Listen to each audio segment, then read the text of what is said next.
Good morning, everyone. Hope you're all doing well. As usual, discussing this week's videos. On my chat channel, I've just uploaded another discussion I had with the guys about another topic. I'll try and do these a bit more regular. I moved all the chats and recorded podcast kind of things onto my chat channel just to kind of have a place for them and sort of my normal contents on this channel. And I'll probably create another channel, I'm thinking, just random stuff that doesn't belong anywhere, just everyday stuff, like some of the other stuff I'm interested in, like gear, microphones, cameras, organization, how I go about life, things like that aren't sort of so relationship focused. Hope everyone's doing well. Let me just pop out the chat. Let me know if you can't see or hear me. The stream is starting to come through, which is great. Hi to the regulars, David, Rocket, how are you? August Lion, Vero, Feral, Ted1775. Donna, how are you?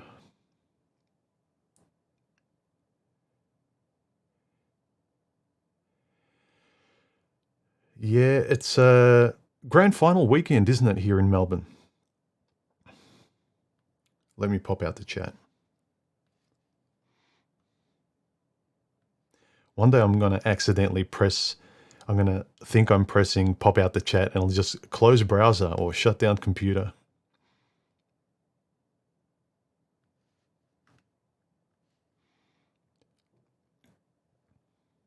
All right.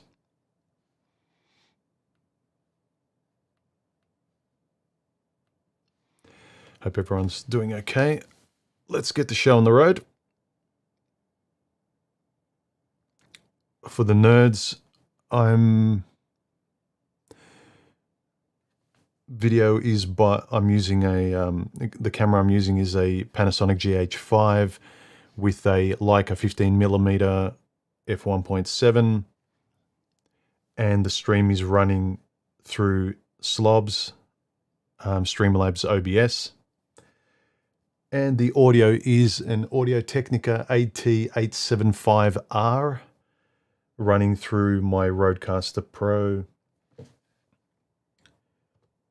level at 24, and the slider is up 2/3 of the way with a very minimal amount of audio post-processing. Now, the recent video this week, is it just me and why isn't this working? It's about sort of, again, the topic that everyone can relate to is relationships, whether it's friendships, but more importantly, what people tend to be interested in on my channel is the most potent form, the relationship that either destroys and drains you or makes your life comfortable and enriches you in some way, or complements your life, adds to it. So when you're doing the same things that you were doing when you were younger and it's just not working out and you think that relationships are just crossing your fingers and it's all luck, that's when you really need to, what I was saying in this video is, maybe, just maybe, you change your approach to things. And so why is that important? Now, I'm not saying that you need to become somebody else. That's not what I'm saying. Me, for instance, I don't like change. And so if I kind of know my life, my routines, who I am, I've never liked the saying, just get out of your comfort zone. And it's like, or become someone else. That's all I hear. It's like, I don't want to be fake. I don't want to be anyone else. I'm used to who I am. I know my reactions. I know what I like and I know what I don't like. I can't now pretend to just be someone else and possibly discover the solutions in effectively going on holiday. No, this is where I live. This is me. This is my life. This is the structure of who I am. The thing is, if your routines and who you are getting old, if they work for you when you're 21, but now you're 31, 41, 51, and you're still running off the blueprint of a 21-year-old, I would say that is extremely rare, if not sad, that you haven't grown or adjusted. Now, I'm not saying the core of you doesn't remain, but I think it's very natural to let things go to make room for new things, especially your attitude towards them. You can't, I mean, there's a comfort in, I was always into video games when I was younger, and I have to be into them in exactly the same way when I'm older. Now that you're older, there might be more of a nostalgic aspect to, I enjoy playing Donkey Kong, but you're not going to be enamored with it the way you were when you were young, when you discovered it, where it sort of really turned you on, like finding religion. It was your thing. You found your place. You found something that lit your fire. Now, you still enjoy it, but you can't pretend and get frustrated by not being ignited by that same, the same motivating factor. So you need to adjust. Be yourself, but adjust. Be prepared. Like, if something's meant to stay with you, I've mentioned this a few times. Many years ago, when I knew I needed to make an adjustment in my life, you go through one of those midlife awakenings where you've been on autopilot, and for the last couple of decades, you've just been coasting along, repeating the same old patterns. Life doesn't feel right, but you stubbornly refuse to change because you don't know what to change to. And I get it, but that's when you've actually got to be conscious and go, I can't just be on blind autopilot. I have to be awake and conscious piloting this thing. And so what I did at that time, I knew that the way to clarify my life is to, in a minimalist sense, say you've got a house, clean your whole house out, right?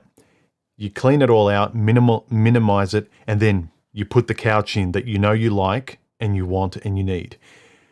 You have your pair of jeans, your boots. You only add the things you need, and you're prepared to throw out the stuff that might be nostalgic to you or pack it away, but it's no longer part of your life routine. And I did that with everything, including the things that I really loved. I was prepared to really chew down to the bone and find out what really mattered to me. So I was prepared to discard my art and drawing, even though that was at the core of what I loved. I got to that point where, you're gonna clean that room, make it bare, minimize it, get everything spotlessly clear, and then only place back into that room exactly what serves you and what works for you now in your life. The stuff that's nostalgic, you can hold it dear and store it away somewhere, but don't carry it in your life. And I was prepared to never pick up a pencil and draw ever again. And after I sort of cleaned everything out, I picked up a pencil and paper, and I was prepared to say, you know what? I like this, but I don't love it anymore. I have to be honest with myself. But I still loved it. I pick up a pencil and paper. I read my old comics. I love them. They're just part of me, right? They're never going to die. I mean, they might, who knows, or never say never. But be prepared to refocus and see where you are, to make sure you're not just running on the habits of old. And I think that many of us are running on the old dating habits we did when we were in our 20s, when we were naive, insecure, we didn't know anything, we had to approach women, we were scared to death of them, we didn't want to be rejected, we didn't know how to do it. And we stay stuck in that initial loop of anxiety and walking on eggshells and women, these goddesses and all that. And we get older and we know it's not true, and we refuse to refocus and relate differently. Let me see. Remember, guys, if you want to ask me a question during the stream, this side, I can never get used to this opposite kind of thing.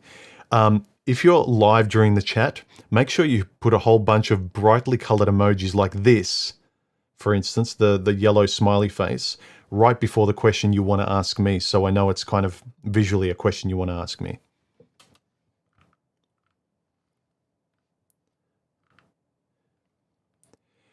Jordan says, Human, do you think it's worthwhile for introverts to stress over forced relationships and friendships seems easier not to try maintaining, but kind of feels like it's taking the lazy route. Look, if it's not naturally part of your life, if you're an introvert and you don't really have much experience, you don't have a lot of desire, I don't think you should beat yourself up on trying to be extroverted and make friends and be social in that way. Be social in your way and be realistic in terms of, I don't socialize much, but I'm going to really have a clear definition of what works for me. I'm not just going to accept anyone not to be alone. I don't need quantity of people. I need quality, and I'm a very specific quality. It's in the same way I talk about you need to date intentionally by first knowing who you are, knowing that you've been just taking the quantity of women and crossing your fingers and hoping one of them will work out and magically match with you when they don't. But when you really have clearer standards in terms of knowing what will match with you, like if you're an introvert, you need an introvert. If you're conscientious, you don't want a lazy person. If you're highly motivated, you don't want a lazy person. Things like that. Those bases are really, really helpful to realize. Then the sanity and the clarity of how you date is much more objective. And then when you fail, you know where you failed. You know how to adjust. But if it's all crossing your fingers, she's pretty, and I hope the universe makes us work out, that's a very insecure way to keep a relationship going, because you're relying on external factors to keep it going into the future. And you think the more you shovel in love and understanding and patience and all that to someone that's incompatible with you, that the more love you give, the more you get back. But if you're not compatible, you're not a match, you're not intentionally picking things, you're not voicing your concerns, you're not open, you're not as black and white as you can be and as open and honest as you can be, you don't hide things, you don't notice the warning signs, you keep your mouth shut because, I don't want to cause ripples. If you speak well and if you can communicate sympathetically and stuff, you should be able to communicate anything. Why should you hide who you are? Not just for selfish reasons, but because the other person actually doesn't get a good sense of you. They're either liking you for false reasons. You don't want to be a car salesman, a well-behaved store clerk that is polite and the customer is always right. If that's your attitude, the girlfriend is always right, the relationship is always right, and you don't matter. You're just there to serve it. That is why you feel more and more alone, you feel more and more drained, because you're the store clerk and everyone's a customer and you believe the customer's always right, and you're dependent on the service of customers or girlfriends in this case.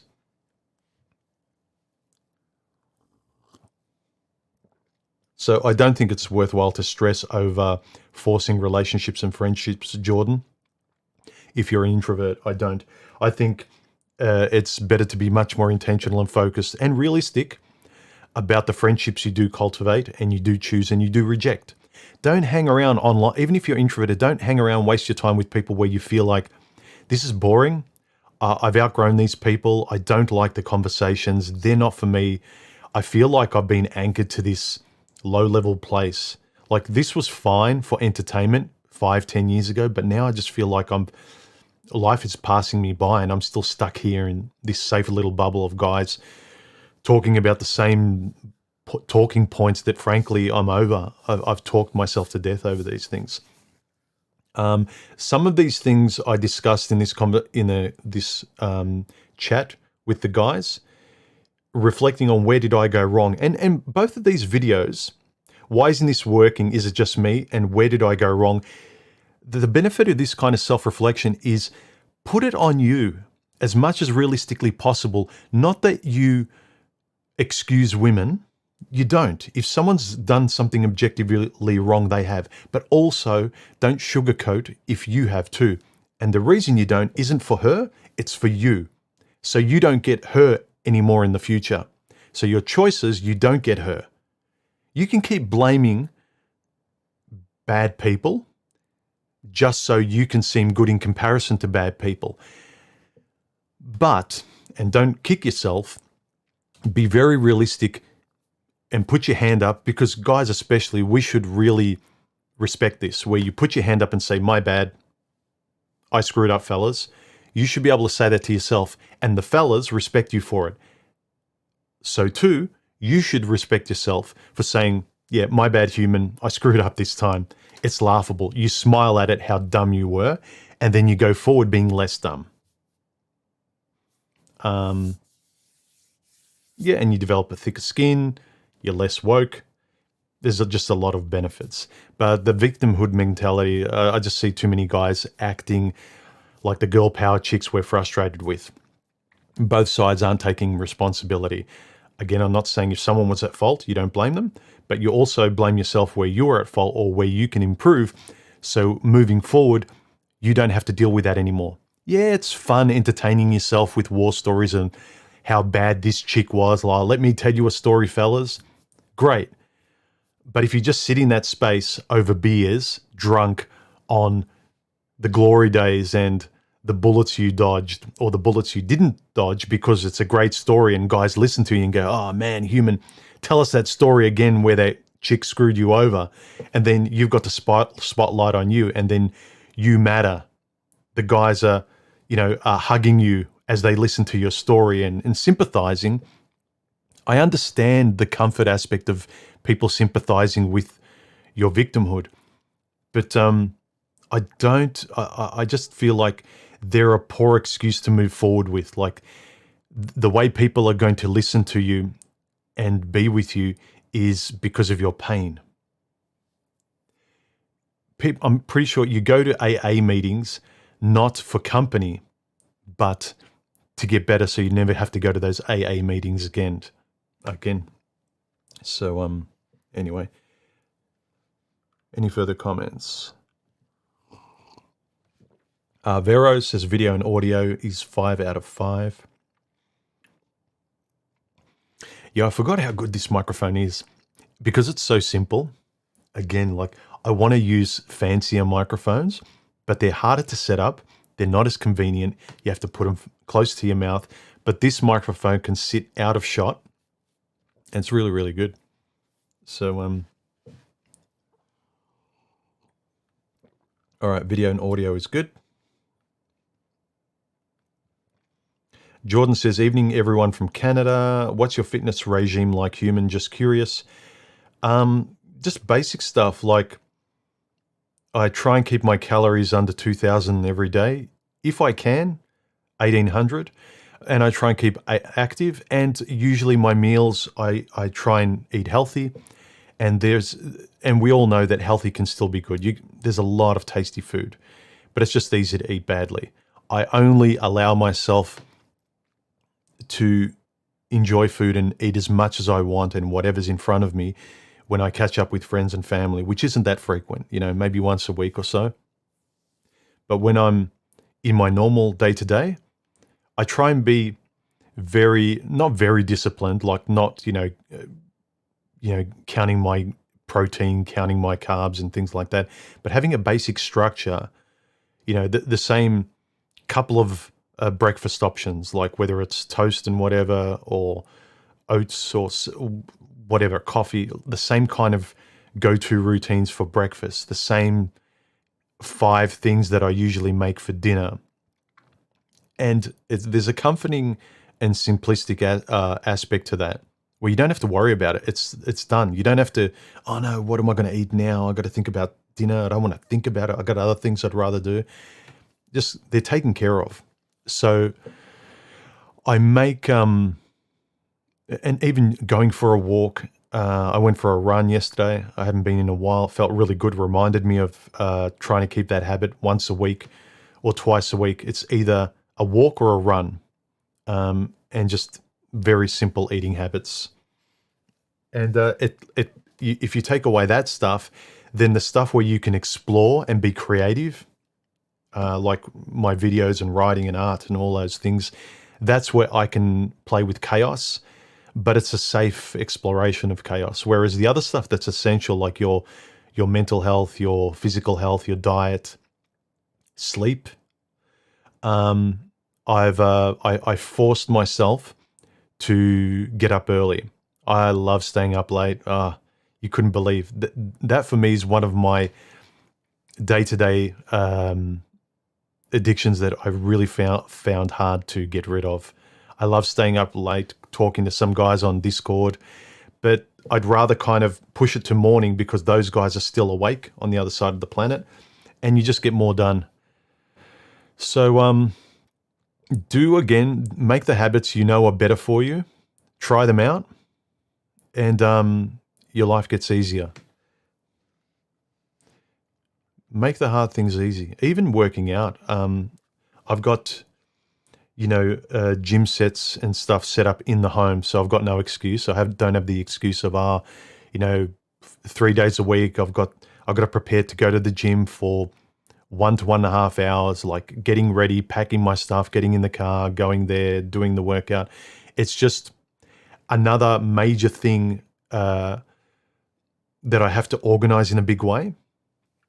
I can't be spinning too many very large, complicated plates in my life. My YouTube channel is one. And you can't sort of do that and think you're being very sophisticated, where you do that with your physical health and mental, whether it's reading, writing, any kind of your mental sponge that needs to be satisfied and cultivated. You can't do it too much. It's the load on you, as well as having a day job and a social life, seeing your family and friends. You need to accommodate these things. So you need to realistically and simply, this is what I do, is put them in their place. And the things you need to do, especially say your eating habits, your sleeping habits and things like that, make them as systematic and as simple as possible. Don't get creative. Don't let your emotions rule the things your body and your mind needs. So for instance, you like burning the midnight oil, but you hate the hangover of feeling like a zombie the next day, and you can never get a consistent routine going. And that's why you have good days and bad days. That's why some days you feel inspired and you can do a lot of your creative stuff, and other weeks you just feel flat. It's because you need to have those routines in place. Don't be emotional with the things your body and mind needs, like your food, your health, your sleep, all that stuff. Make it regimented. Anyway.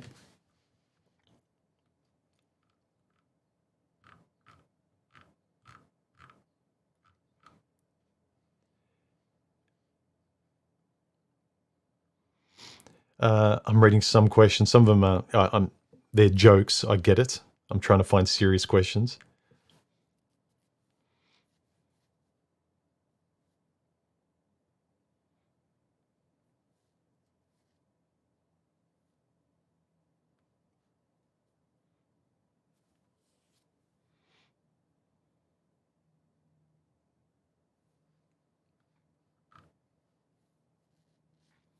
Ted1775 says, Human, do you think OnlyFans has revealed the true nature of women?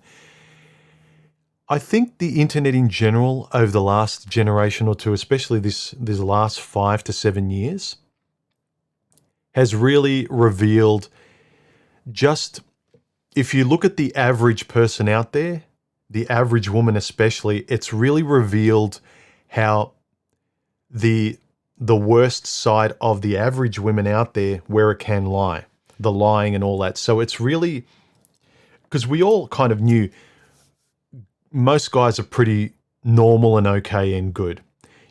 But out of the average men out there in society, there's a portion of them that are still average guys that sort of are rougher, have worse tempers, are more unscrupulous. They're not nice people. So we kind of saw the broad range of the average normie guy out there in society. We had a good sense of him. Most guys are okay in the middle. You got a few on the outside that, they're not exceptional, but you got a few bad guys. You got a few lazy and inept guys that are sort of drains on you and people around them. But with women, we all bought this romantic fantasy that they're all great, and then these really weird oddballs on the edge that are really bad to men, as though you're watching a documentary of a sociopath.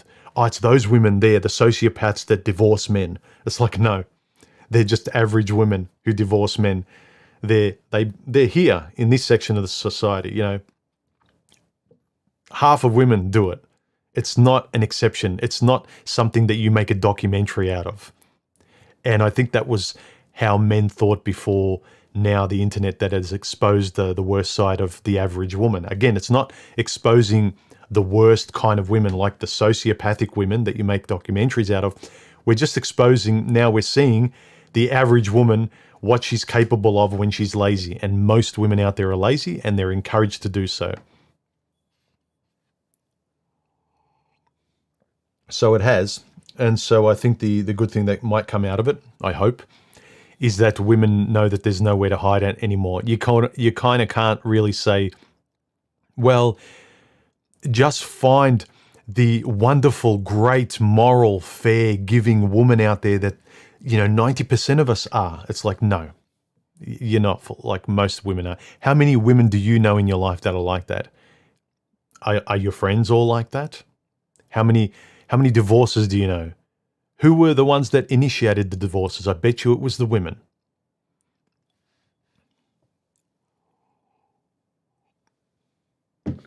So, yeah, the lie is up. Because see what social media has done. Average people now, you and I, we're making YouTube videos. We're making Instagram accounts. Facebook has been around for a while. So all of us have got a social media account where we're sharing our social lives. A lot of people are exaggerating it, but more than often we're following people's average lives, what the average person is like. So now we're getting an idea of what men and women are into, where we're cold and where we're caring. So the false marketing, it doesn't apply anymore. We can't believe that women are sugar and spice and all things nice. The average woman now, in a lot of cases between men and women, how they have relationships, how cold and uncaring they are, women are far worse than men. It used to be that we think, oh, men are the cold ones, men don't communicate, men aren't romantic. It's actually like, no, the gig is up. Men are far more caring, romantic. They give more in general. Women just want more. They used to say women are better communicators. Women tell you what they want more. Women complain and talk more, but women don't do much. And especially if you look at communication leading to action that resolves what you're talking about and trying to fix and what you're complaining about. Yeah, guys really want to fix stuff. Women don't. They want to emote. They want to talk. Because if you fix the problem, then it's almost like they've got nothing to talk about. Whereas guys talk and then we actually love doing the thing. We like putting our hands and acting towards fixing and going forward in life with action. Whereas with women, it's just talk, talk, talk. And I think that's a big reason why a lot of women, the stereotype is true, where they nag their husbands or partners and boyfriends. It's because even if things are good, that's the only thing they know how to do. That's the only muscle they have, is more, nag, more. Let's not do this. Let's do something different. Let's get a better house. Let me go shopping. It's kind of like more, move forward. They're like sharks. It's just in their nature. So I think the internet has basically exposed the worst side of not the worst women, but the worst side of the average woman out there. Because in terms of what, like the immoral side, most women out there don't think there's anything wrong with OnlyFans and exposing your body. And it's, it's just, it's flirting. It's it's naughty. It's cheeky. It's like, no. It's something you wouldn't want your children to see. You'd be embarrassed if your family and your father and your grandparents saw it. You can get angry and say, you need to accept me. Why are you getting so angry then? If you're fine with OnlyFans, why are you hiding it? Why are you embarrassed that your kids see it? Why are you embarrassed that your community and your next door neighbors don't know who you are? If you're proud and own all of that, you should not be embarrassed anywhere. And you don't need to raise your voice when people are saying, well, yeah, not my thing. Don't get angry. You should be fine with that. So I think it has exposed a lot. So maybe this is the teething process. We're going from the old ways to the new ways where everything's much more honest. So now women can't rely on men being chivalrous and romantic because it's one-sided, because women aren't old-fashioned. So you can't expect old-fashioned men in a day where women are modern. You ladies, you have to accept modern men too. So you can't expect to be paid for like your grandparents did on a first date, because you have careers and you're a strong, independent, intelligent woman that doesn't want to cook. You don't want to be seen as one thing. You can do whatever you want. You know, you're an individual. You can take care of yourself. Okay, when you go on a date, I'm sorry, but all of that romantic stuff that your grandparents could expect, your grandmother could expect, you don't get to expect it. You need to deal with this guy on his terms. A guy you go on a date with, ladies, can't just be a cookie cutter, old-fashioned George Clooney that's really romantic, chivalrous, will pay for everything and will just give, and you sit there like you're in an old romantic black and white movie. No, it's like if you go out there and present yourself as a modern, independent woman, expect your complement to be a independent guy. You both have to give because you're both independent. You have to now work out how you can slide together, because back in our days, those first couple of steps were taken care of by the social etiquette where we expected women to be one way and men to be another way. And so that social etiquette of males and females roles used to help them handshake on a date. But now there's no handshake. You need to, even before the date, work out who the F this person is, whether or not we're compatible, which is why I keep saying that this introspection of knowing who you are and what you want, that is your best compass of being able to choose the right people to go on dates with. That's your first step. And then you need to decide through conversation, being honest with yourself, whether this person deserves a second date, whether they deserve to be committed to, how the dynamic's going to be, what your life's going to be with this person. If they're very incompatible with you, your life's going to be hell. You can spend your whole life making YouTube videos and blaming the opposite sex. Oh, women are awful. But it's like, if you're picking awful, your life's going to be awful. It's that animal is not the animal that you are. And that's what the friction is. It's like a hippo trying to go out with a rhinoceros or something. You know, you've got to go out with, like has to go out with like. They don't have to be a mirror, but you have to be compatible in the core values of who you are as an animal.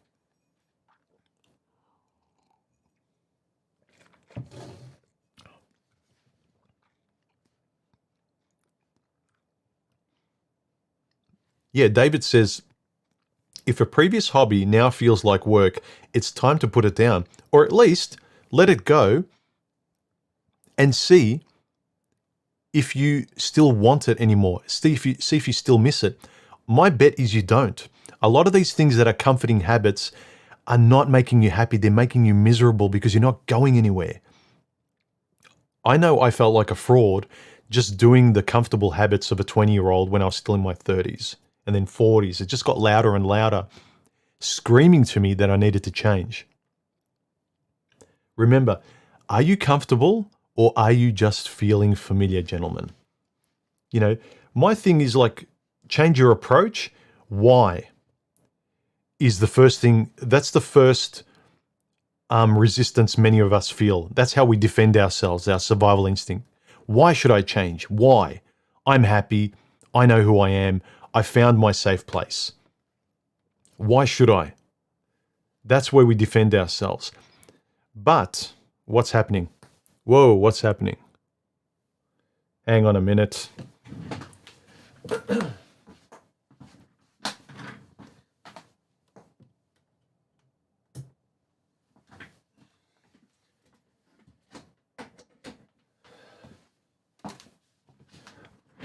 Hang on a sec. Why isn't this working?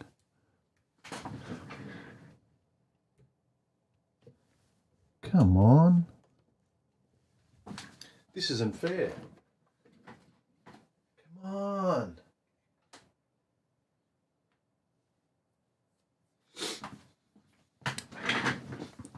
Come on. Start, will you? I'll get this working, guys. Hang on.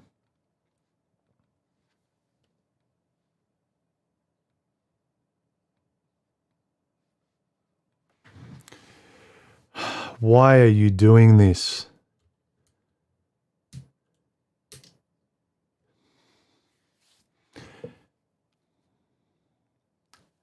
Why did it do that?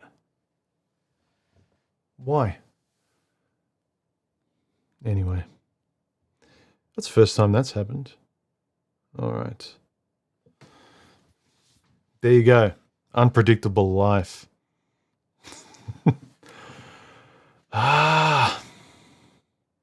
See, comfort zone. Hey, Karu, how are you? I can't remember what I was talking about now. Anyway, let's move forward.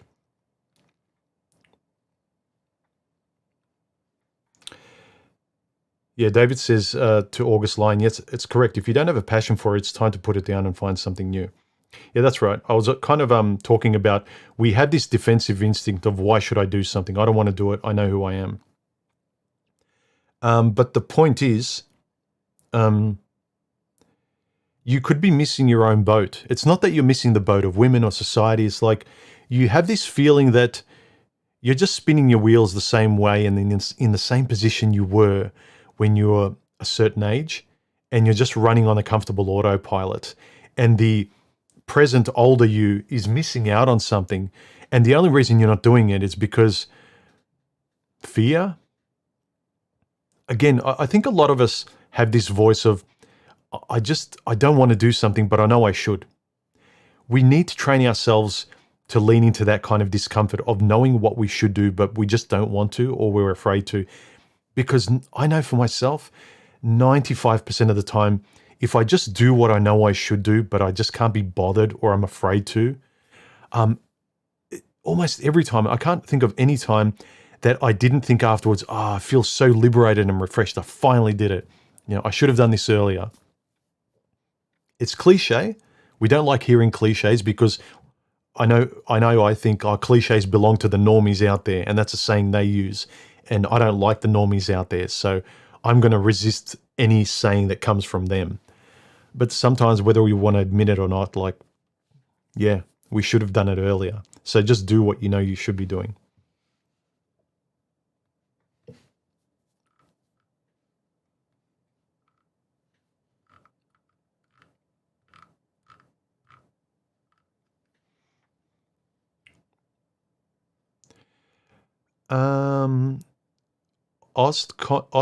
Osticon says, I eat basically the same thing every day, so much easier and healthier. Yeah, it's kind of, you take care of it. I love habits that really get embedded and help the rest of my life function better. You can't keep adjusting the totality of your life, moving pieces and furniture around all the time, redecorating your house. Have rooms set as what they are. I know for myself, having my studio set up exactly the way I want and having places set that don't change allow me to grow. But if I'm always redecorating the furniture in very important key parts of my life, I'm constantly kind of running on the spot. So create these keystone habits that spill over. Like when I have my meals taken care of, and if I have my exercise routine taken care of, how many times a week I do it and when, and make it so easy that it's unavoidable. Like I really have no excuses to do it because I make eating my physical and mental health so easy and my sleep so easy by saying, okay, I'm going to bed at a certain time and I'm waking up early. I don't care what I want to do. I don't care if it's Friday night or Saturday night and the world is mine and I can stay up really late till 4 a.m. if I want to because I'm free and blah, blah, blah, blah, blah. But I know I'm going to have this kind of hangover the next day and I'm going to feel like a zombie all of Sunday. And I'm going to really wish I didn't do that. So really realize the corners of your life that would really be great to be locked in place. So it just kind of opens up the rest of your life.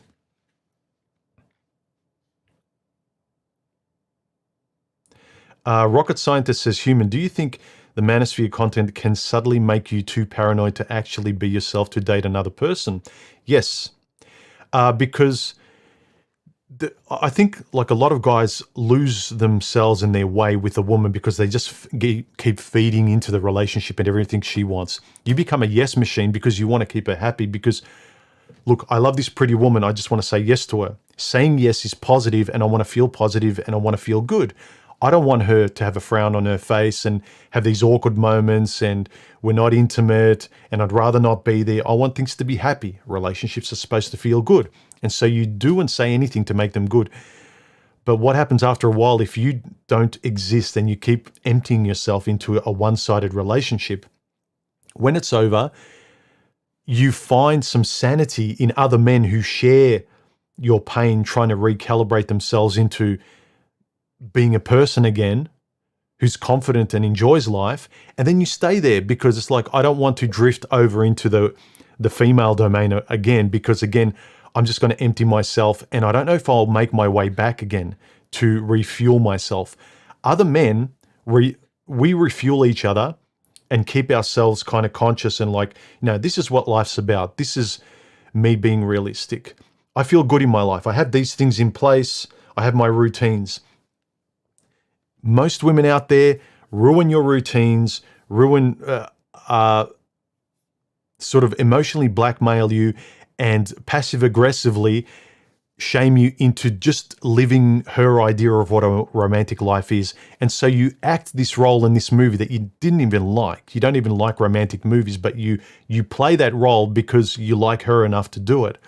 And so I think guys find their way back to their buddies and male spaces online, and you don't want to fully let go of it because it makes sense. I get it. Like, I still stay connected to you guys because I enjoy it, but it's very important to keep the conversation and our discussions based upon the reality of where we are in life now and what decisions we're making, rather than talking about the good old days with guys that are sympathetic to you. Be with people that are sympathetic, that you get along with, that you're compatible with, whether it's platonic or romantic. But make sure you're discussing life now and how you want it to be and where you want it to go towards, because you're making a good judgment in that direction now.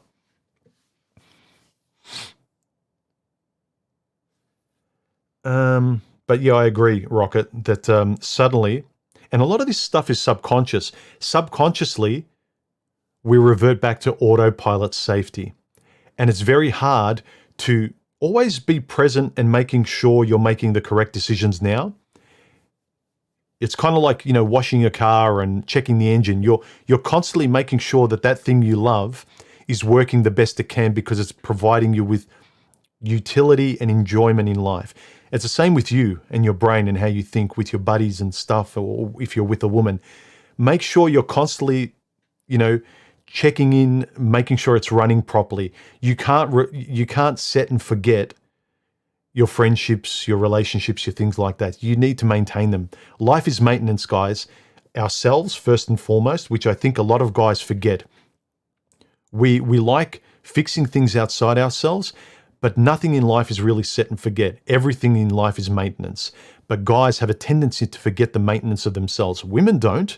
They're very good. They've got it built in to maintain themselves and think of themselves first. And then everything else, that's where they forget.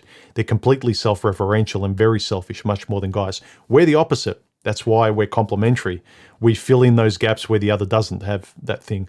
So we need to make sure that the way we maintain cars and friendships and jobs and those things that we're always maintaining and showing up for, we don't show up for ourselves. We kind of empty ourselves.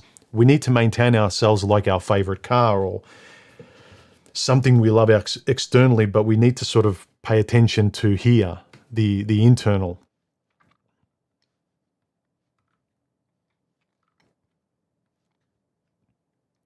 August Line says, Human, have you been doing midweek streams? Haven't seen one in a while. No, I haven't for a few weeks now. I will. I'll definitely always keep the weekend streams. The midweek streams, I wanted to keep regular, but they stretch me things sometimes. If I've got a busy week, I want to get out my regular video or videos out first that I have planned. So a video and a stream a week is the priority, and then a second video and a midweek stream is the secondary if I can fit it in. So, again, you have your hierarchy of important things. So Trying to keep it consistent. But no, I haven't stopped doing midweek streams, but they're kind of when I can fit them in. I'll try and do one very soon. But again, the midweek streams are easier when I've been able to fit in more regular videos to be able to talk about them midweek as I've done them.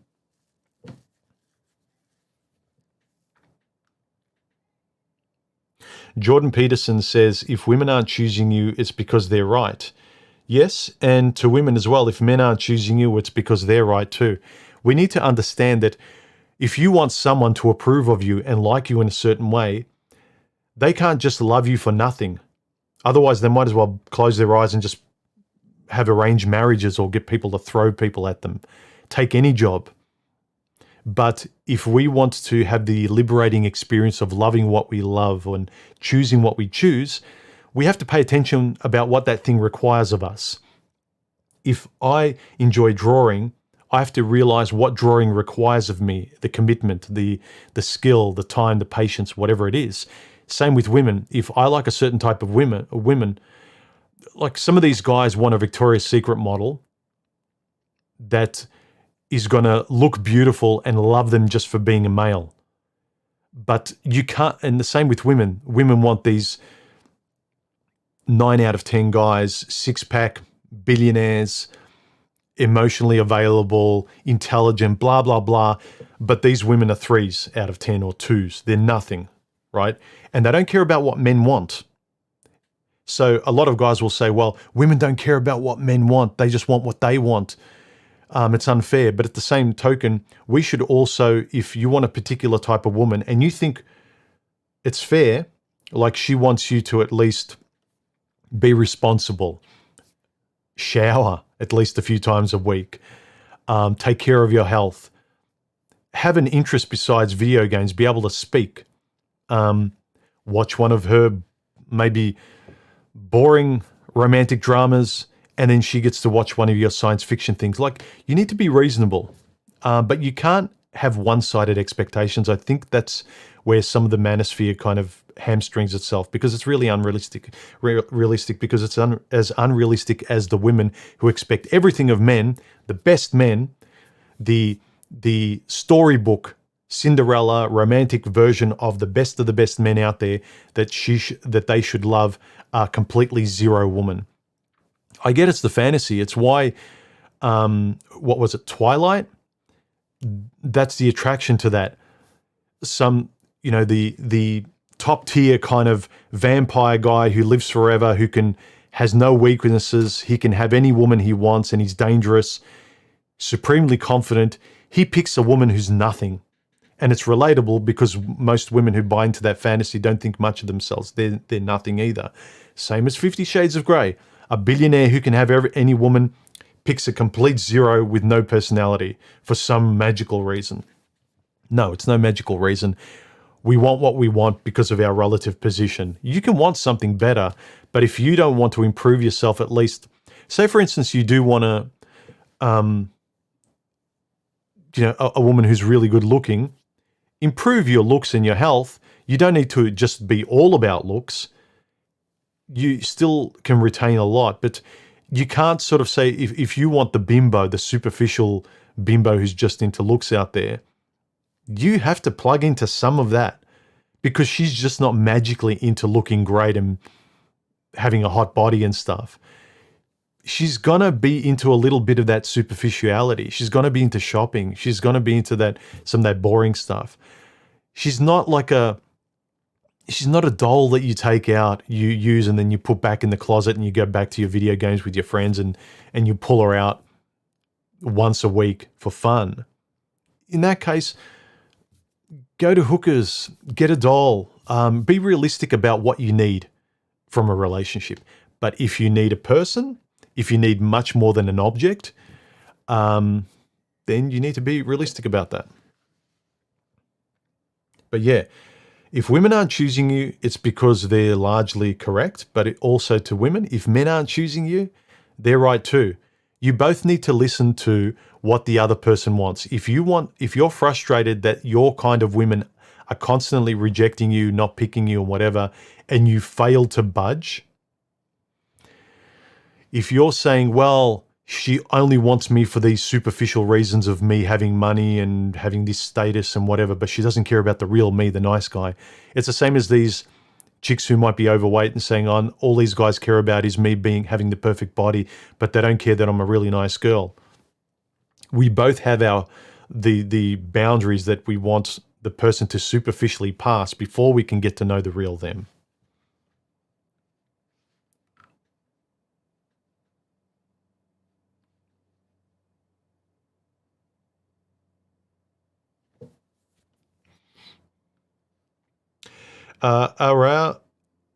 Aruya Williams says, in a society that seems to become more and more anti-men, what's the best way for men to handle their mental health? Yeah, is stop externalizing your validation as much as possible.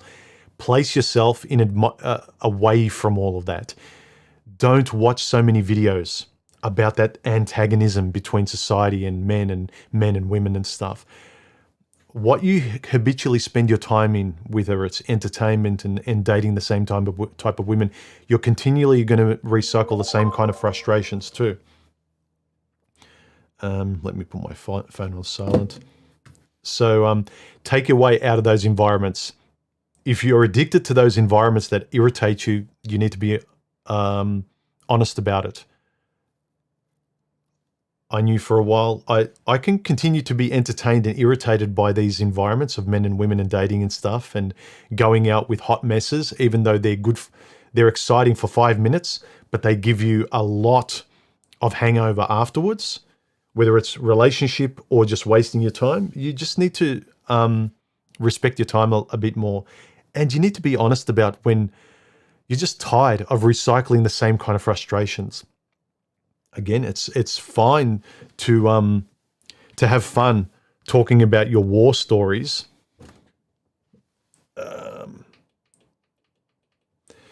But at some point,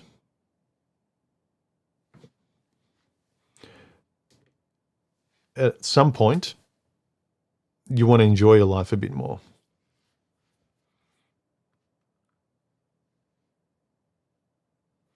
Karu says, OnlyFans is amazing. It shows us what the real minimum price for a woman is and how delusional we are for paying for it than what it's worth. Yeah, OnlyFans is as like rightly, it's gotten the spotlight for how much men are just grateful to have the girlfriend experience, not even a real girlfriend, not even a real relationship. They just want to feel something like that, even at the most lowest simulacra of what that is.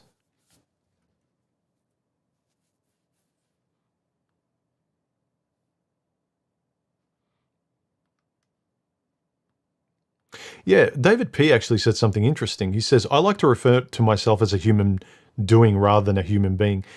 I think that's a good way to be, David. And because I know in the manosphere, a lot of times it's like, no, we're human beings. We're not just human doings. We're also falling into that kind of amorphous emotional state where we don't know where we can find meaning. No, be proud of being a human doing, but only be a doing for people that appreciate and can reciprocate and compensate for that doing. Being a human, like I feel good doing for other people. I think if we're trying to be just nebulous, appreciated for just being nebulous human doings, just the way women want to be appreciated without wanting to do anything, like not even cooking or being a nice person, just existing. Everyone just exists. So yeah, I think men should be proud of being human doings, but the quality of the doing and with whom we interact with and with whom we do things for should be the question. And that's how we should calibrate ourselves. Because I think it's guys can't really put handles on not doing. We can make sense of, okay, I love this person, or I care about this person, or I have a friend because I do this and they do this, and we reciprocate. And I can tell you why I care about them. Thank you very much, Nadine, for the super chat. She says, if people aren't picking you, it's because they're right. Doesn't apply to dating sites and chat rooms where people are psychos who will reject you because you are decent. That's a good point too. But I would say that dating sites aren't really a realistic representation either, Nadine. I think the more you're realistically introspective like this, you can start to see dating sites for what they are. In the same way, if you're a guy that goes online and looks at porn online, you can sort of see it's kind of fantasy. In the same way, when you watch an action movie, you can see that's a lot of fun, but it's kind of not real life. You know, if I watch a thriller or a horror movie, I know it's entertainment, it's thrilling, but it's not part of where I reside in life. It's not where I walk in life and where I handshake in life with other people and how I talk and who I am. I think people are conflating those two. You want dating sites to be a doorway into reality, but if you're going in there with a where you think it's real, if you're a guy that's on OnlyFans and you really think this chick's your girlfriend, where it's just you just want to have the experience, but it's not real at all. You want to be anesthetized into a fantasy. You need to be realistic about it. And yeah, I think it's the same with the dating sites too, Nadine. It's how you see them and how realistic you are in how you deal with them.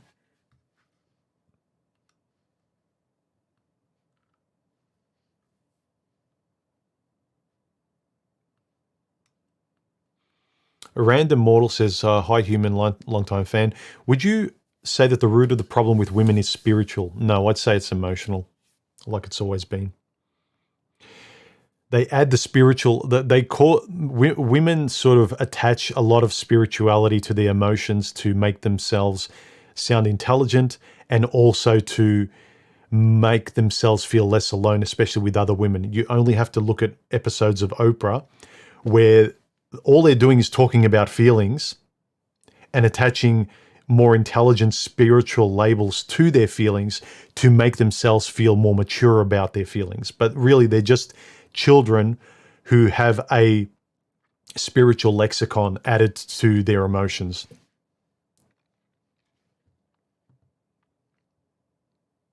Just a guy says, human, why don't you focus more on men going their way, hobbies, ways of life that does not include chasing women? I have in the past, and I do from time to time, but a lot of guys ignore what they're struggling with, which is usually women in their relation. They're still dating, and they think that they can replace a hobby with women. You can't. If you haven't dealt with women, if you're not truly going your way and you're taking a break or you're no longer wanting women, that's when you can actually realistically, in my experience, get much more out of hobbies and pastimes and routines and focus on things like that. But there's too many guys that they're kind of like an alcoholic that pretends that they can still like ignore their alcoholism, go to parties and yeah, I can still I know when to stop. I can still go to bars, but I'll have a hobby. I'll have a marriage, but all of your life is affected by your alcoholism. So also because I get a lot of messages and people wanting a lot of relationship focused stuff. And I think with guys, a lot of their core Achilles heel has got to do with relationships with women. And if they can work them out, because it's their biggest Achilles heel, a lot of the other stuff becomes easy. Now, for a lot of guys that have come past that, and they can go their own way in terms of hobbies, pastimes, and stuff that has nothing to do with women, my hats off to you. You know, and I came a long way with that, but I recognize just because I'm that way, I'm just preaching to the choir. Whereas I want to talk about sort of my struggles in my teens, 20s, 30s, and very early 40s, where I still had the residue of that and kind of give a lot of my experience and reflection to that. So I'm just preaching to the choir, talking about, like, I can talk to guys about the irrelevancy of women. Like, for instance, I think on my chat channel, one or two conversations in the past, I had a chat with Boffin, where we're kind of more mature guys, and we had like a 2 or 3 hour conversation, and we never mentioned relationships at all. We were talking about life in general, and we both realized at the end, like, we haven't even talked about relationships at all. We had it jotted down, but we never did. So I make these videos because they're more requested, and it's a lot of what guys are going through. And I have a lot of reflection on a lot of this. It's not that I'm struggling with women. I'm not. I really don't care. But it's just that I'm helping a younger version of myself, which is a lot of the guys who are talking to me. But look, there's a lot of stuff to be said for hobbies and ways of life and things like that, which is why I want to start another channel that has to do with other parts of life, the going your own way that don't necessarily have to do with women and relationships, especially romantic ones. So I'm definitely really seriously thinking about starting that, and I've been thinking about it for a long time. Because the thing is, a lot of people know my channel. It's like I've always, because I think everything in life is a relationship. Like I really conduct everything, whether it's romantic, platonic, life, routines, my health, everything's a relationship that I'm trying to have as healthily as I can in my life. So women aren't separate. I conduct them myself in a similar posture romantically with women as I do with friendships and family. They're kind of similar. Yes, I know how you feel in each one is different, but the structure of each one, where it makes sense and how I'm reflecting upon myself and what works for me, there's similar touch points in each one. Thank goodness for the mute button when I burp. Anyway, so yeah, just a guy. I'm going to make another channel, and it'll just be about the everyday aspects of a guy moving forward with their life, what they're into, my hobbies, my routines, just everyday BS, right? It might not even be as serious. It probably won't be. It's much more going to be showing, not telling, whereas this channel is much more about telling and expressing and all that stuff, because it's got to do with communication and relationships. Instead of hitting the ND filter, I hit the focus button.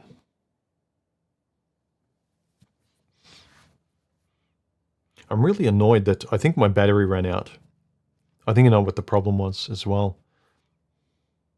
I got two power sources running off this camera, and one of them that I thought was plugged into the camera was plugged into a power socket that has been temperamental. I don't think it works very well.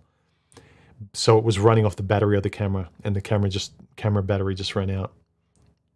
Anyway, you guys don't care.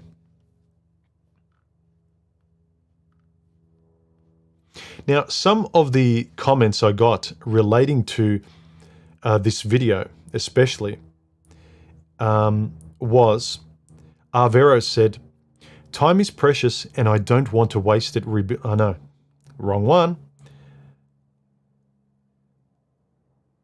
Let me, I think I have Arvero's comment. Actually, why don't I? Let me change Arvero's. No. Let me find Arvero's comment. Arvero's comment was, "The dating world is like an insatiable beast. It wants more, it needs more, and thinks it deserves more." Yes, unfortunately, a lot of women's attitudes are like that. And I think men and women, as you get older, you realize you don't want to be used. You want some sort of fair dance. You want to dance with the opposite person. You know, it's different. One person leads, one person follows, but you're dancing the same dance. You don't want to be dragging some person around and call it a dance. You get tired. You just can't drag them around anymore. XXXXZ says, "The more you experience something, the more used to it you get. It's like a Broadway play. The performers become bored if they play the same character way too many times. Same goes for cookie cutter dates. The problem is that's what many accept." Donna said, "When it's the same drama with different people that don't know each other, then unfortunately the common denominator is you." Yeah. I've been told this a lot of times in my life, and I resisted it because I'm trying with different women. And you might be trying with different women that you find attractive that you're reacting to in terms of your base nature, but they're going to give you the same kind of emotional experiences and frustrations in life. But if you're doing the same thing over and over again with different women and you're not addressing yourself, how you choose, what you choose, how you speak, how you finally stand up for yourself, what your boundaries are, then you're going to be relying on luck all the time, because you're going to like what you like. You can't go out with someone who you're not superficially attracted to. The problem is you need to adjust your barometer and compass for who you're deciding to go out with and who you're deciding to start relationships with. Hassan says about this live stream, I trusted my ex every time she said, sorry, I won't do it again. In the end, she smirked as she ended our marriage, saying coldly, get over it. People get divorced every day. And she also said, people don't change, do they? Letting me know that she had fooled me all along. Now I can't trust anyone. Yeah, when a person really isn't on the same page as you, that's why I keep insisting that the best way is for us to insist and force the conversations and make sure we're talking and see the relationship in the same way and we value it in the same way. But if we coast by and allow our partner all these warning signs, is like, it's all right, I'm going to ignore that. I'm going to be the better person. I'm not going to let it affect me. If it affects you, it affects you. If it matters to you, it matters to you. I'm not saying to blow something out of proportion, but if, in this case, in Hassan's case, that his wife was treating it like a disposable bag of chips, but you're treating this relationship of like some fine dining that you're really paying attention to, like a chef, and she's going through drive-through, you got very different views, and you can't excuse and say, well, I'm a chef and she likes junk food and she's not taking it seriously, but I am. You can't coast by on that.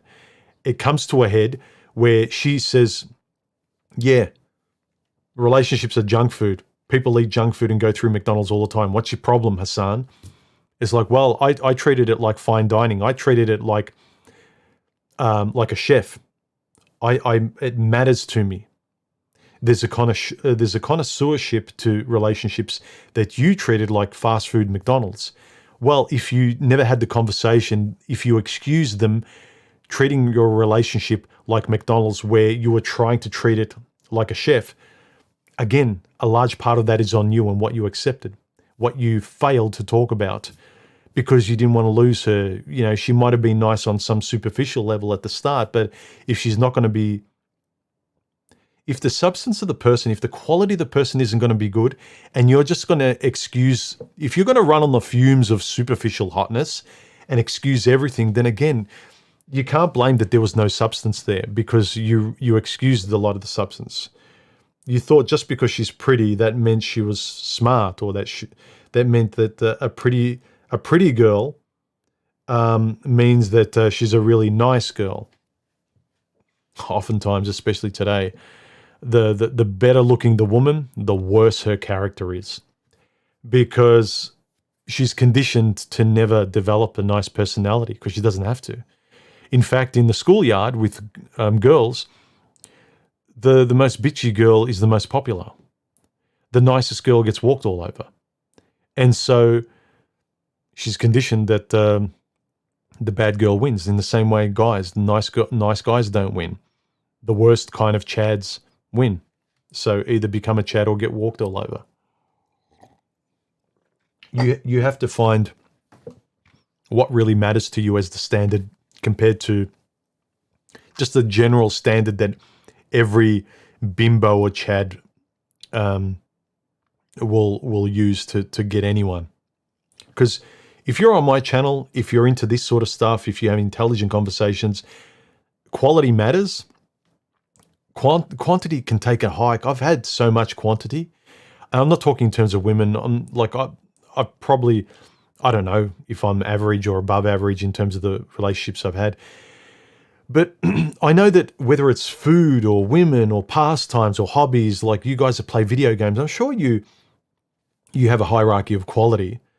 Transpose that everywhere. Like I said, everything is a relationship. Your relationship with your video games, your relationship with women, your relationship with your friendships, the books you read, the movies you watch, your connoisseurship with The relationships you have in your life matters.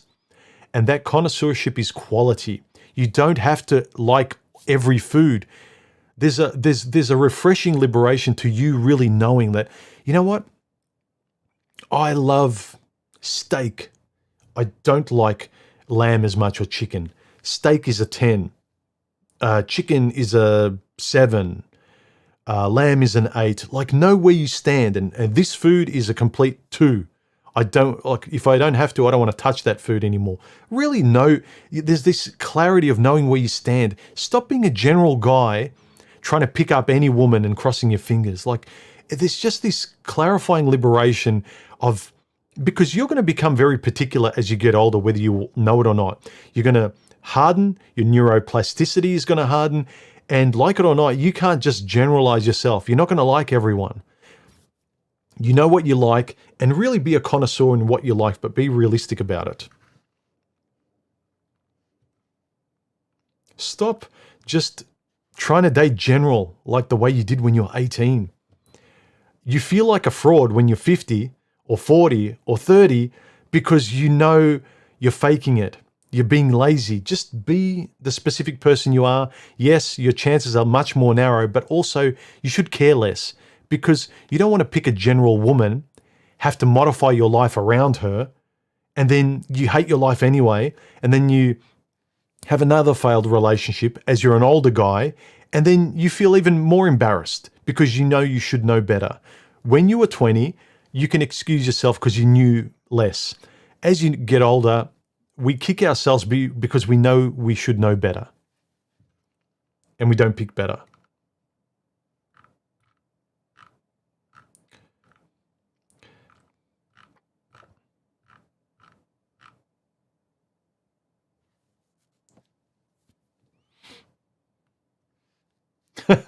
Ted1775 says, donate for a new camera for human. Yeah, it's a pretty old one, this one. It's one of my favorites, though.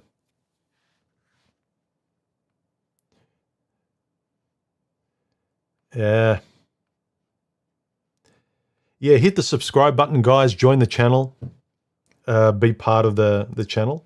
Helps a lot. The best part is the conversations that you guys leave underneath, sharing your stories, because I can only tell you things from my perspective, and not everyone's going to have my perspective on those experiences. But those similar experiences, you guys have different perspectives, and you can share different stories that you don't necessarily resonate with me, but you resonate with someone else on that topic. So you are losing a sense of who you were as you go further and further along in the wrong kind of relationship with a woman. And then after it's over, having to kind of stand up again and feel confident and good in your life as a single guy again. My experience is different. How I word it is different.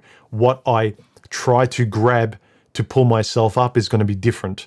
So a lot of you guys in the comment section, you give different words to speak to different guys.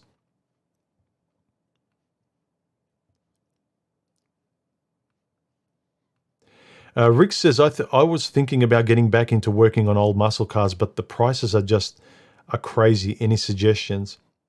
Yeah, well, I suppose you kind of, you like the kind of, there's specific muscle cars you tend to like. Look, if you're in Australia, the prices of Fords and Holdens have gone through the roof. They're ridiculous. But there's certain cars that are still affordable. So I suppose there's a couple of cars.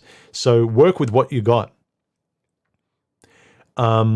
Restore an old car that's within your price range, sell it for a profit, then work your way up and towards the, your unicorn muscle car, to the point where you can afford that.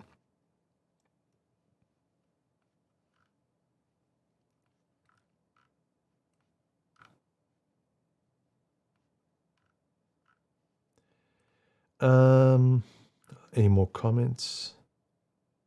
Jordan, thank you very much for the super chat donation. I appreciate it. Thanks for your comments too.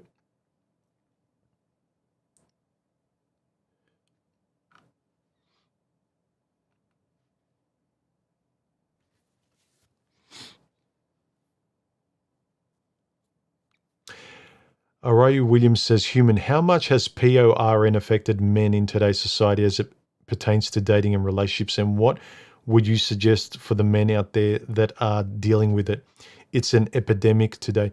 It is, but also I can understand in comparison to women, like, why is online intimacy, why is PORN? I know it's easy and you can get the best looking women and you can just type in your fantasy. But why is that so much better than reality? There's so much stuff today that the reality is just really poor compared to the fantasy, but it doesn't satisfy. Why are dates with women either so boring or such a train wreck compared to what we think it could be? And we're just happy with the fantasy now. Look, there's something to be said for either one. Like, you can't force men to pretend that dating the average woman is better than just jumping online and, rubbing one out. But I think we don't date until we intentionally find someone that's a match. We don't cross our fingers. So for the guys that are, if you're not addicted to PORN, right? As long as you can have it in its place and realistically that, like, I'd rather spend a bit of time entertaining myself there and then I get on with my life and I do things in my own life. I got my hobbies and pastimes, rather than spending my whole week obsessing and following women and trying to get dates and dressing up and going out and spending money on dinners. When the juice isn't worth the squeeze with the average woman, if a little bit of juice is much more productive watching your entertainment online with women in the bedroom, then fine, do that. I don't know what the answer is, but you need to find out with your workable answer. But I also don't agree with being lost there too. Because the stuff online, it's entertaining for a short amount of time, but then it loses its luster pretty quickly.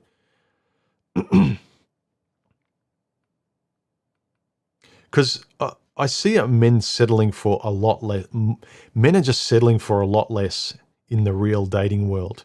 So I'm not going to tell men to keep lowering their standards and stop looking at PORN online and constantly give their time and money and attention away on stuff that's just not worth their time and attention. So I think if it's become an addiction, whatever, the addiction just takes away from your life and doesn't give anything back. That's kind of what the baseline of what addictions are. So whether it's women or whether it's you jerking off online, if you're going to waste your time and energy, hey, it's your life. But at some point, when are you going to kind of say, I'm going to have a cold shower and I'm going to take my life realistically, whether it's with women or online? Unless you make the decision because you want to and you're tired and you're drained of doing either, you have to come to that point yourself. I can't tell you, hey, do this because humans said so. No, do what you want.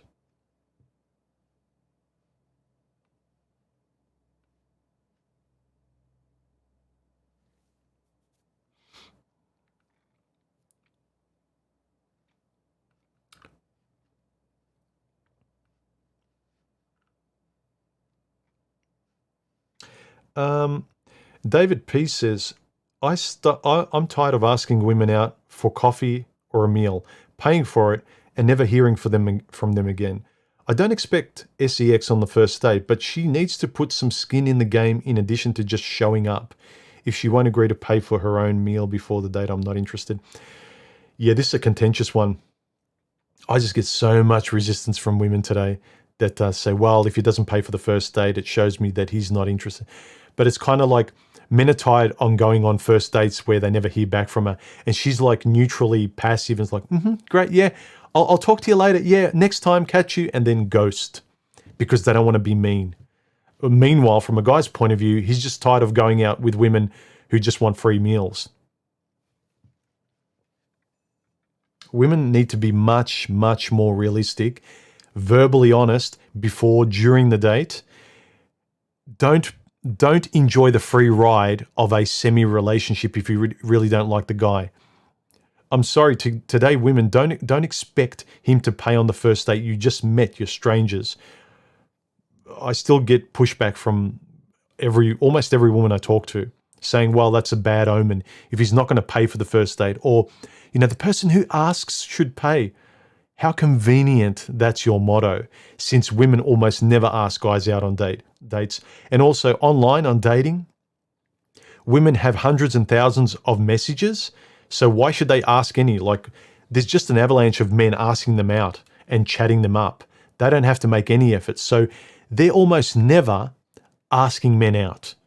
It's always men. So men are always paying. And these guys that aren't the best looking, richest guys, if they don't make an effort, nothing happens. And so it's too dishonestly convenient to say, well, I'd pay if I asked the man out. So the person who asks the person out should pay. It's kind of like, yeah, okay, great.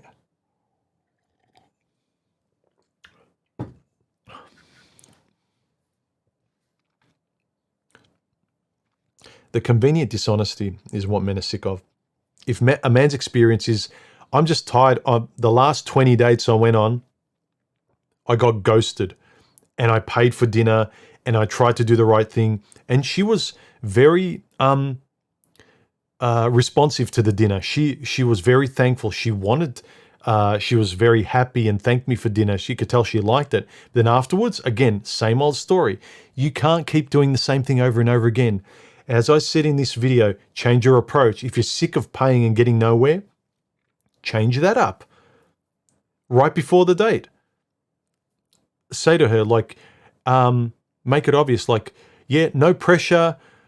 We're going out there. We're going on a date to see if we like each other. We'll pay. Each person can pay for their own meal. No pressure at all. So use that kind of language to let her know where you're coming from. So there's not that awkward, unspoken stuff at the cash register when you're going to pay. Ghost Pro, thank you for the donation. I appreciate the super chat. So discuss all this stuff beforehand. Who's going to pay whatever beforehand? And if you could tell she's like, no, I don't want to. If you can discuss it in a very friendly, upbeat, positive way, like, let's not have any expectations. Let's just go out as friends. We both pay for our own meal. Let's really see if we can connect as people, if we like each other. That should be fairly neutral. But if she's like expects more than she's willing to give, if she's got this princess expectation where, no, the guy comes to the table always giving a lot more so I can feel safe and then I'll start to throw him crumbs. No. I got tired of that as well. So change your approach, guys. And why should you change your approach? Because you're sick of going through the same thing and expecting different results. You can't be expected to be the same nice guy, paying for dates, and always being ghosted. And the response from women is, well, you're doing the right thing, just keep doing it again. I know you did it 20 times, do it 30 times, do it 40 times, do it 50 times, and then magically you'll find the right girl. I'm sorry, guys, because we have to act. We can't rely on Cinderella magic and fairy tales. Like, a relationship isn't going to be bestowed upon us through magic. It's going to work more for guys if we're more intentional about what we say and what we choose. And I would suggest in today's day and age, sorry, women need to do the same. The black and white era is gone. Men can't be the chivalrous, old-fashioned guy, but the woman today is the Beyonce OnlyFans modern woman that won't even get you a glass of water or make you a sandwich. Sorry, there's got to be a middle ground. There's got to be a fair tennis match.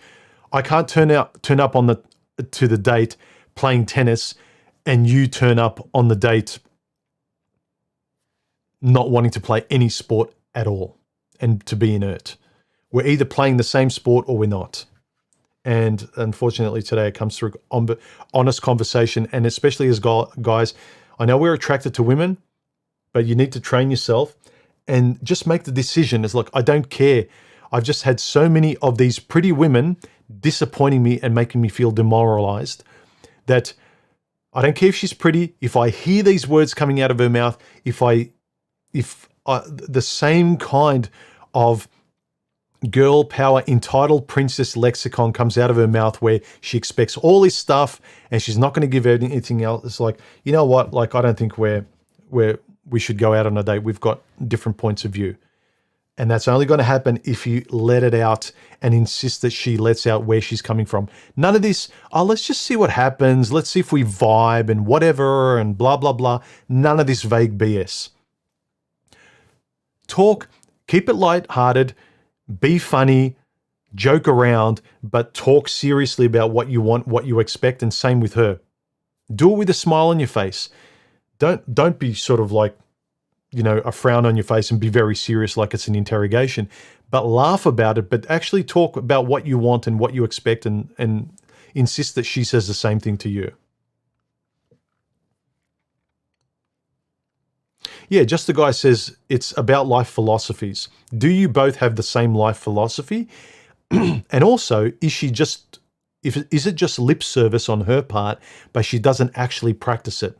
There's a lot of women who know what the right thing is, and they'll tell you what the right thing is to sell themselves or what they want to be, but not necessarily who they are.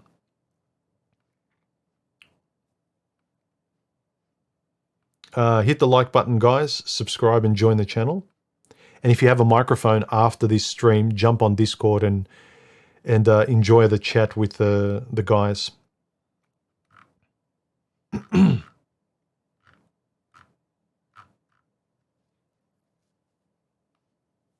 Feral Android said, I just saw my ex after 2 years. She put on like 50 pounds while I'm in the best shape of my life. Oh, well. There's no better revenge than living a better life, man. Don't try and get back at them. Don't try and better yourself for your ex so that one day she'll be sorry. You know, she'll see me in a better job, doing well for myself, in great shape, and she'll be out of shape, and she'll look at me and she'll beg me to come back, and I'll say, no, thank you, sweetheart. You had your shot. It's like, what? You have like a split second of, what's the word? Retribution. Not retribution. What's that term? I can't think of the term. And you wouldn't even want to take her back anyway. What's the point? I've had one or two of those moments. I had one moment, I remember, my first serious relationship. I remember I was walking in the city one day, and it must have been like a decade after, and I saw this girl walking towards me, and I thought it was a homeless person, the way that we're dressed. And I thought in my head, oh, don't ask me for $2, please, just ignore me, like, don't ask me for anything. And as she approached, it's like, holy shit, it's my ex. And I just laughed internally. It's like, I thought my ex was a homeless person, but like my brain back then, it was like, she was the, you know, the queen, the goddess, the person I got destroyed by. Ghost Pro, thank you for the donation. I think I thanked you before. Ari Williams says, what are your thoughts on NoFap? I have no idea. I don't know anything about it. I don't know enough about it to comment. Or not much at all.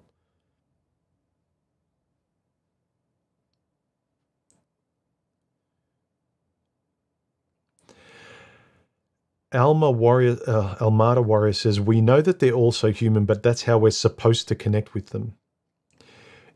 A lot of guys will say, well, human, if I do what you say, I'll never get a woman. It's like, or she'll never go on a second date. And my answer is, so what?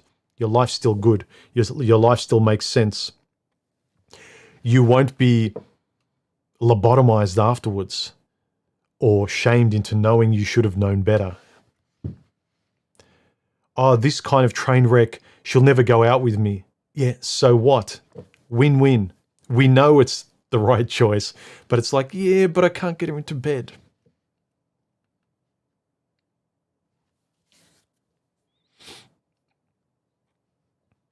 Yoda, thank you very much for the donation. His comment is, human, thanks for ranting on my behalf. You're welcome. Remember, guys, feel free to donate any tier you want. Like, comment, join, support the channel. Interact. YouTube loves you interacting, commenting, liking, subscribing.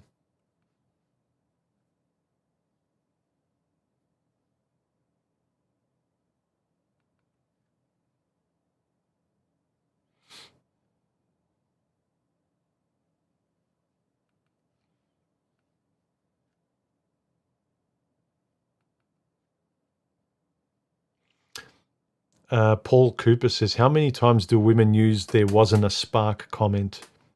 Sure, but we should actually be aware of that too and know why there wasn't a spark.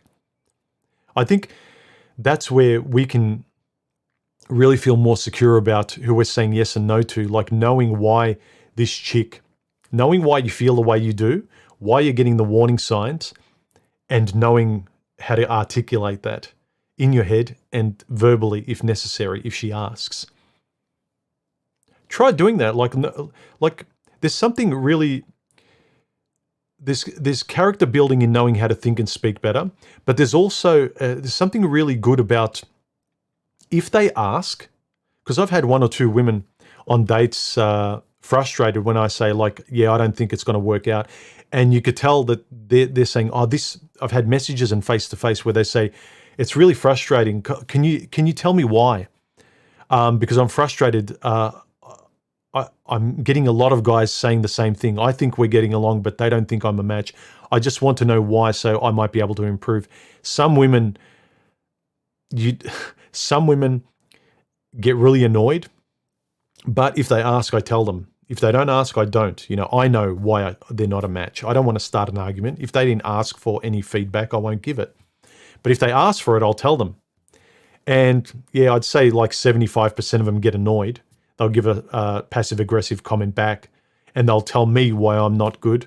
And I'm like, I didn't ask you, but okay, thanks. Anyway, I don't care about why you don't like me. All I care about is why I don't like you.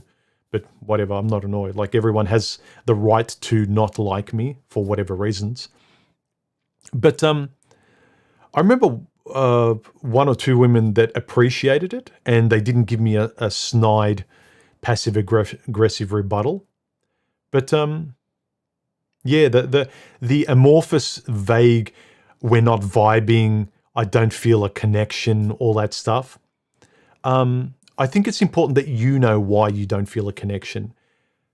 Otherwise, you could kind of get into a argument that really they're going to get defensive and just register you as an a-hole date that they went out on, and they're just going to try and find a guy that's not you.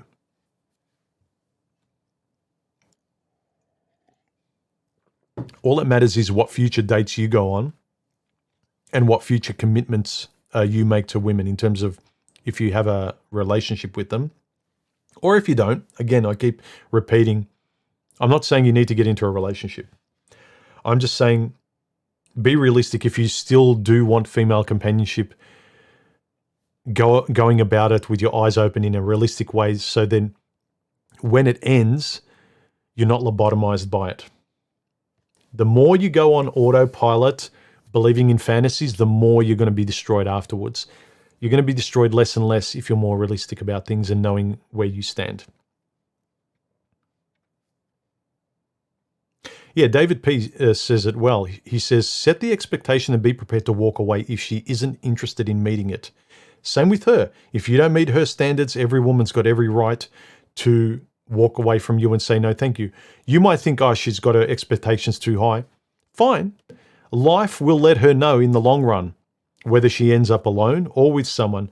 Some of these women that us guys say, she's going to end up with cats, they won't. There's some women who are in adult movies that get married multiple times. There's guys everywhere that find her the prize. Women have less of a chance of staying alone than guys do. We think that all these women, they're going to be sorry one day. They're not. The majority of them, they're going to find someone. Even if they find they don't get their first choice, they're not going to be on their own. Most of them will find somebody.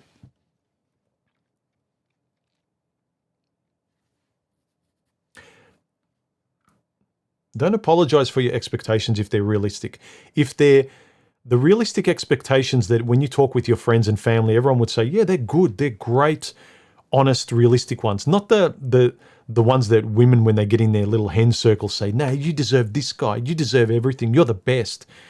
And this chick is a 3, and they're all saying they deserve 10s. Look, aim for the stars, but be realistic. If you can only realistically get to the ceiling, but you're aiming for beyond it, you're being realistic in the direction you're aiming for. But if you say, no, only the stars or nothing, and you're delusional that way, where you're a 0 and you expect a 10, well, yeah, enjoy your cats. How long have we been, or have I been streaming for? An hour and a half. Okay, guys, any last questions or super chats? And we'll wrap this up in a couple of minutes. And for the rest of you with microphones, jump on Discord, link in my About section on my YouTube page. David says, women have options and they know it. Men pin our hopes on the woman and lose it if we don't get her. Yeah. We just want any woman we decide is good enough to go on a date. Women only decide right at when they make the decision, when they choose. We're all, like, if the woman says yes to us, we feel like, okay, it's done deal. Let me see if I can keep this going. We need to not put tape over our mouths as soon as a woman says yes to us on that date. Some more comments. Neil 8 says, on my latest video here, this one, because most modern women are virtually the same person, same beliefs, same attitude, same headaches. So why bother? Reality always wins says, it is not just you. You cannot expect something to work out when you are involved with a creature that lives in the moment, makes decisions based on how they feel, or when something better presents itself. And the worst part is the same creature, the woman, where you are trying to make things work for both of you, has no honor. The ship already sank before setting sail. Yep.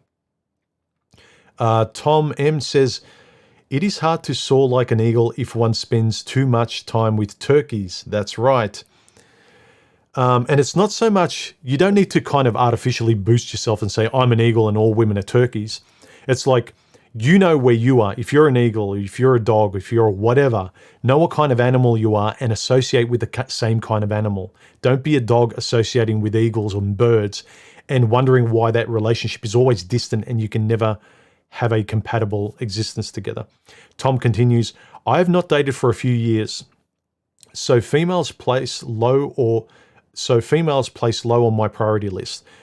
Most females are chaotic, while my life is highly structured. I live in a rural area. Most females live in the big city. The available females that live in the area are available for a reason. For instance, someone asks him, hey, Joe, do you know that crazy blonde chick that works at the supermarket? And Joe responds, you're going to have to be more specific. Yeah, so in a small community, people know what's what. You can't hide in anonymity the way in a big city, online and dating and Tinder and all that people tend to. So it's a lot more honest and people have to measure up. So if you're a mess, if you're a slob, if you're a one-sided relationship, in a small town, it's very obvious. You stand out like a sore thumb. Nate C says, the worst is when it does feel different. You meet someone you connect with, develop feelings for each other, and it still doesn't work out. Well, what's the alternative? Just because you can't...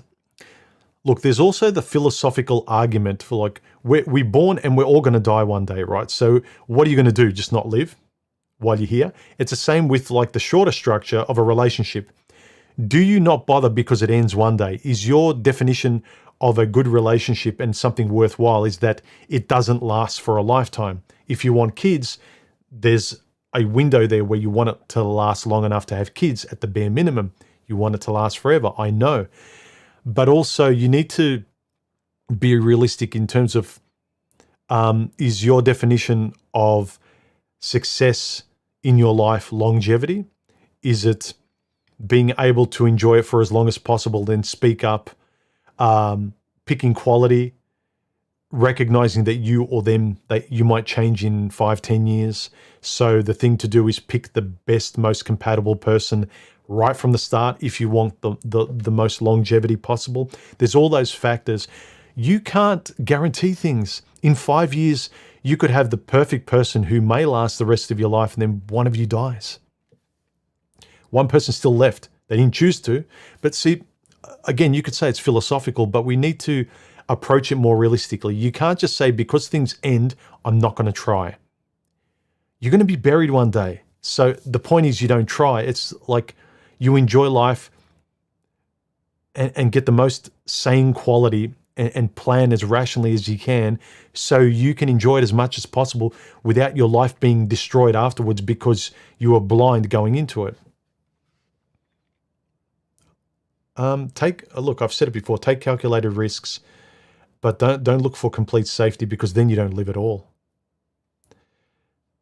Mike says, how about just tired of dating? This was about my video. I'm tired of dating the same way. He says, it got to be too much time, energy, and money to justify anymore. Yeah.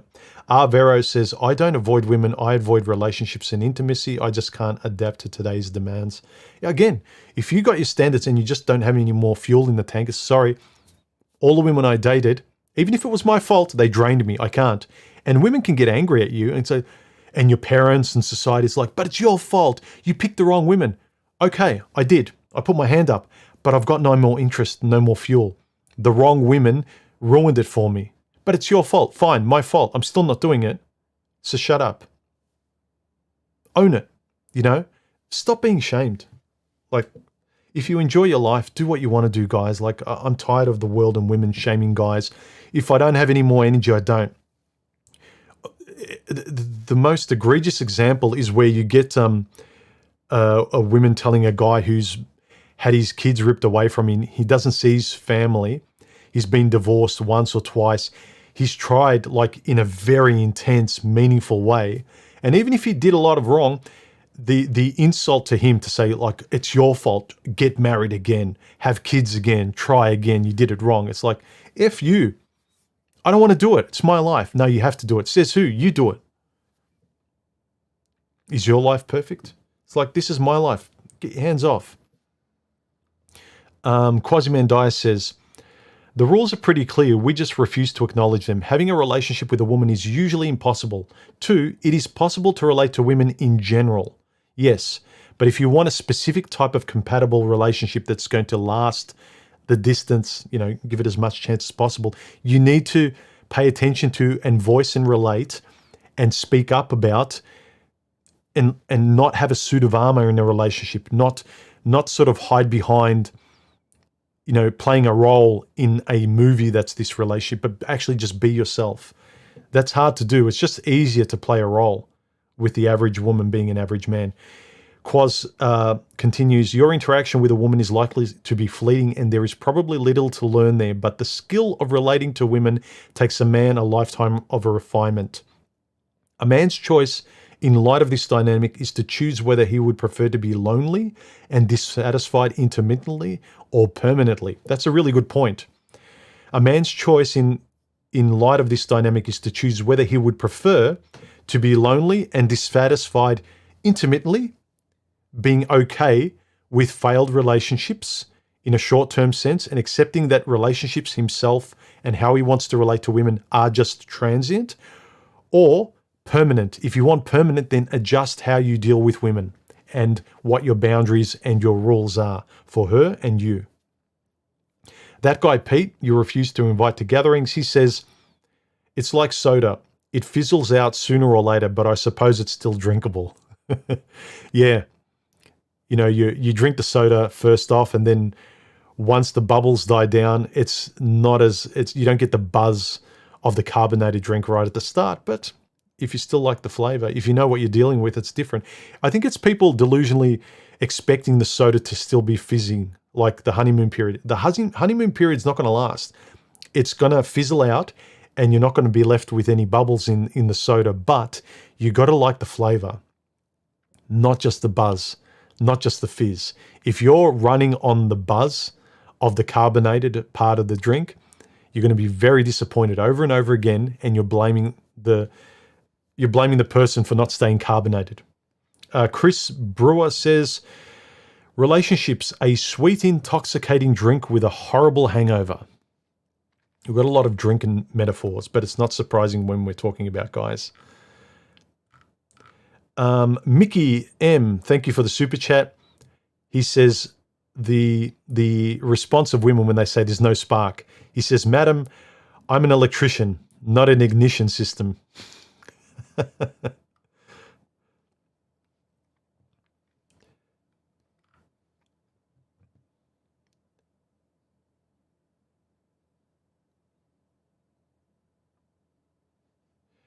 Roman says, good afternoon, human, from Sebastian and I. No wonder you straight guys have problems with women. I don't understand why they want to hang around us two gay guys for. Fair enough.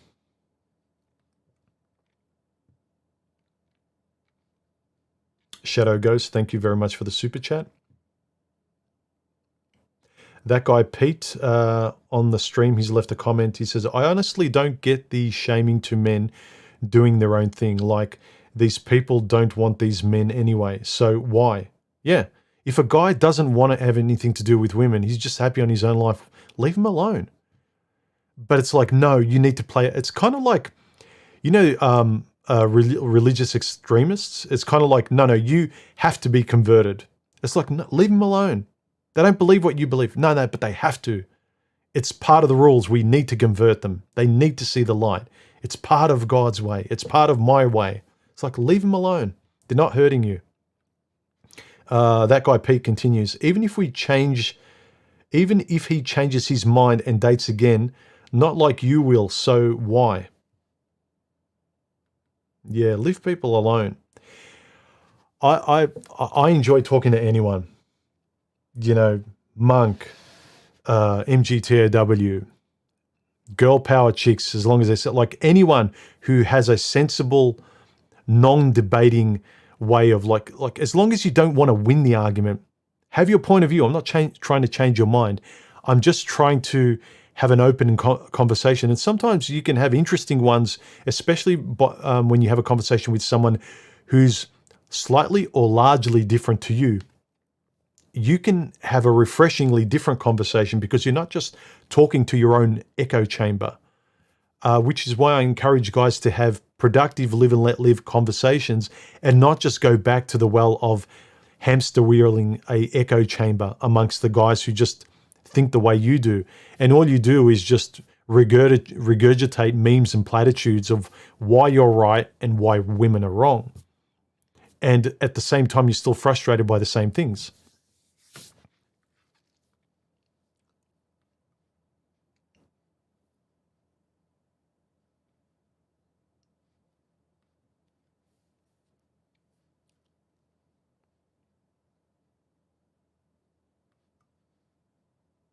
Anyway, guys, any last questions?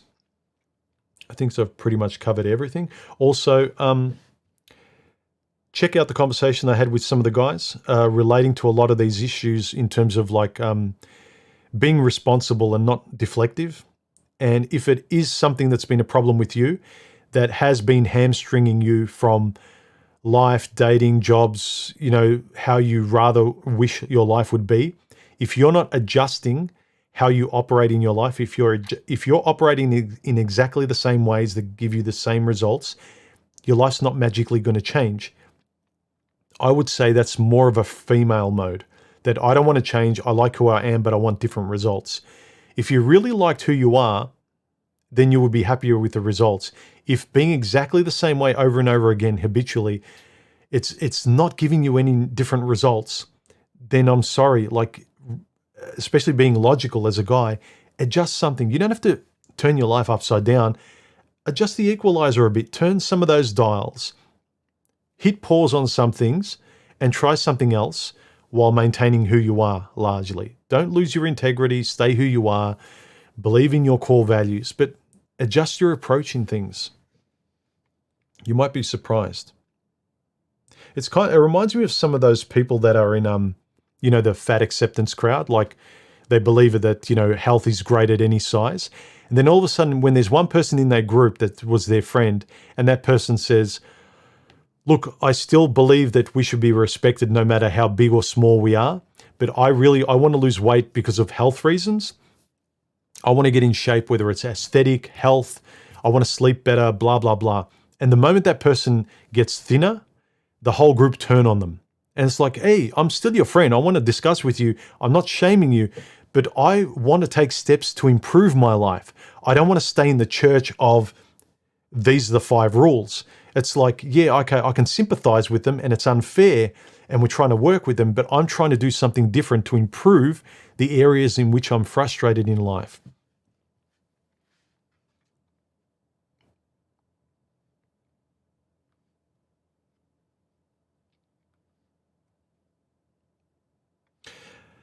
Okay, guys, let's wrap up the chat. We've been going for nearly 2 hours. So I'll bid you all a good afternoon if you're in this hemisphere, or good evening if you're in another, and I'll catch you in the next video. Keep the comments coming, like, subscribe, join the channel, and if you've got a microphone, jump on Discord after this stream, and a few of us guys will be there, and we can have a bit of a chat. All right, guys, have a good week. I'll catch you in the next video. Bye.